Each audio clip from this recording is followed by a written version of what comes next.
Hello Gemini, this is your December forecast. Well, it's a big mixture this month of a very powerful square happening, exact square between Uranus and Pluto again, Saturn changing sign, which is another big shift, and interspersed between that we've got a couple of really lovely trine aspects helping us out and bringing some lightness into all these changes that are coming up, Gemini. So, first thing to share with you is one of these trines, which is on the 4th of December between Venus and Jupiter. And so here, Venus in your 7th house, making a lovely trine here between Jupiter in your 3rd. So, Geminis, this could be a great day for love, for meeting somebody, for connecting with somebody just lovely that you enjoy being with, for making a nice social connection. You may make a trip and meet somebody on this trip. You may learn something from somebody that's very inspiring, makes you feel really, wow, this is exciting, because of course it's fire signs. You may have just an interesting connection with somebody that will just make you feel good. On the 5th of December, we have got Mars going into Aquarius. So Mars moving out of your 8th house and coming into your 9th house here, Gemini. So Mars in your 9th house, this is great for planning a trip, for going on an overseas trip. It's very good for studying something new, teaching it. It's good for publishing something, getting some information out there in the world. And it's also a very good time for developing your spiritual side, for really looking at, what do I believe in, what do I have faith in, and really maybe speaking about it, talking about it, taking some action about something that really matters to you.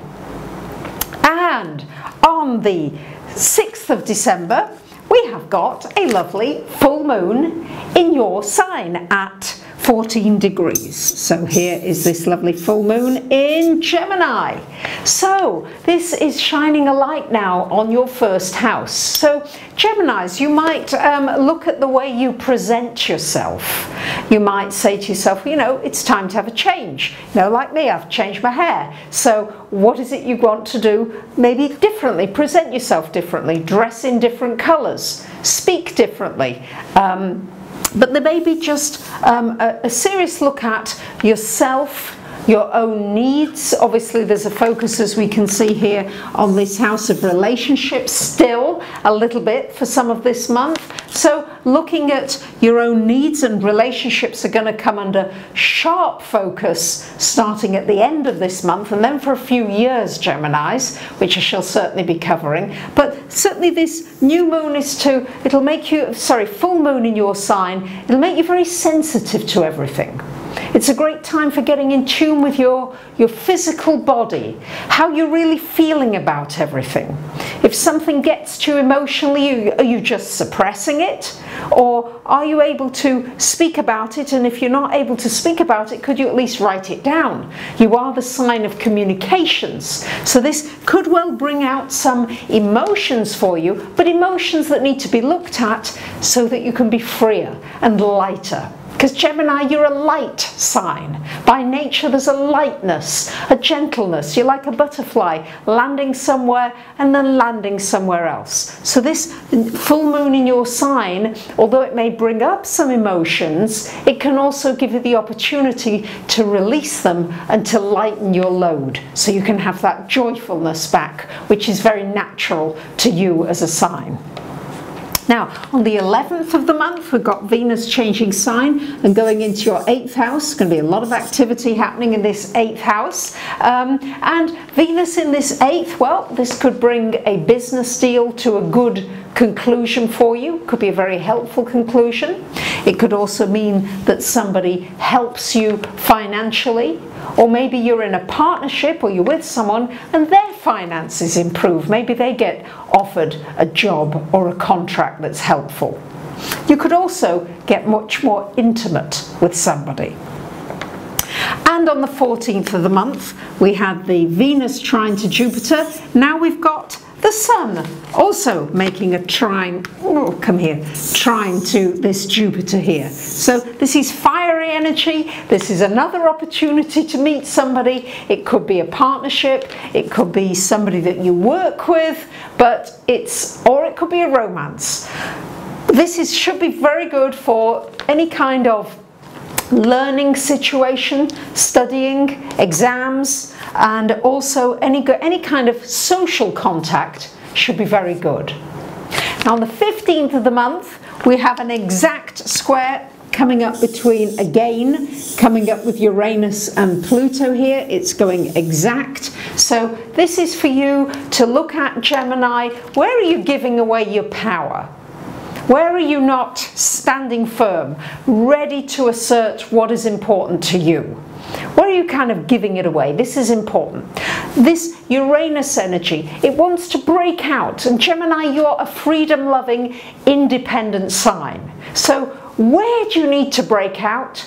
And where are you allowing yourself to be controlled? Are you controlling yourself too much? Or are you allowing others to impose that control on you? These are going to be the questions being asked at the time of this exact square. And then on the 18th, we have got Mercury going into Capricorn, so Mercury moving into your 8th house. And on the 22nd of the month, we've got the Sun going there.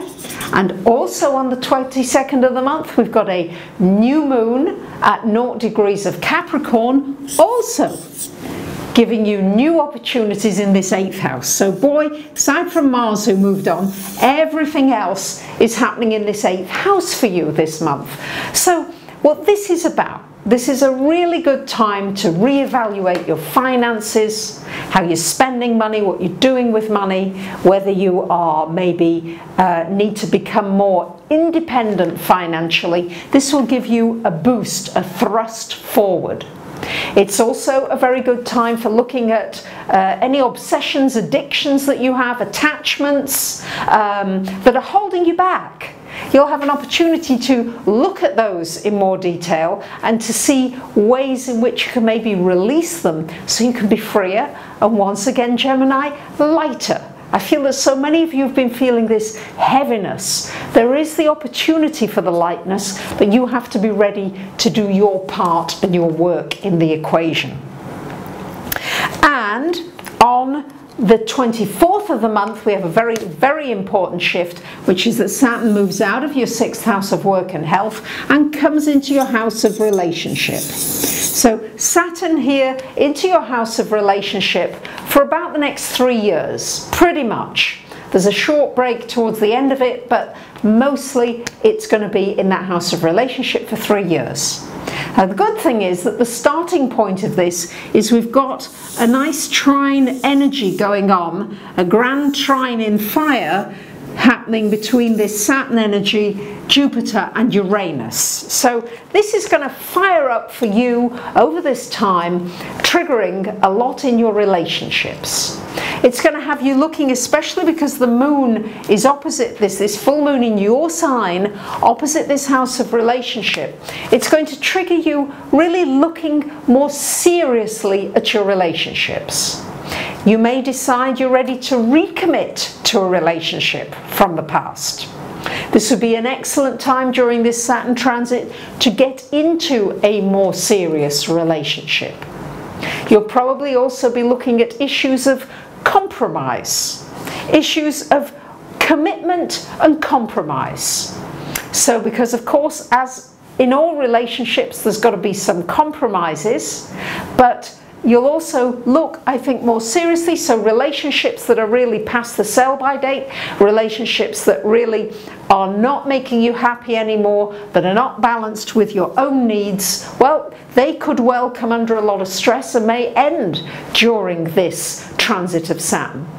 But don't be frightened of Saturn transits, because Saturn makes things real. It stops you living in an illusory world.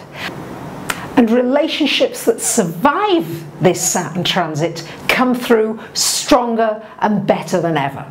So don't be be frightened of the Saturn transit. It's going to bring changes to make you happier and stronger and feeling as though you are more empowered in your relationships. So that's what it's going to bring for you. And so there you have it. You've got the fire energy uplifting you, Geminis, because you're an air sign. You need that upliftment. So I think this Saturn placement, although it will always have challenges, because it always does have challenges wherever it is in your chart, I think this will probably be a whole lot easier for you, Geminis, than the last transit of Saturn in Scorpio, which was a lot stickier and harder for you. So there you have it. I wish you a great December. We've got 2015 just on our doorstep, so you might want to have a reading, a personal reading about what the aspects show for you in this coming year and how you can make best use of them. And of course, I'd be delighted to hear from you. Thank you for sharing, commenting and subscribing.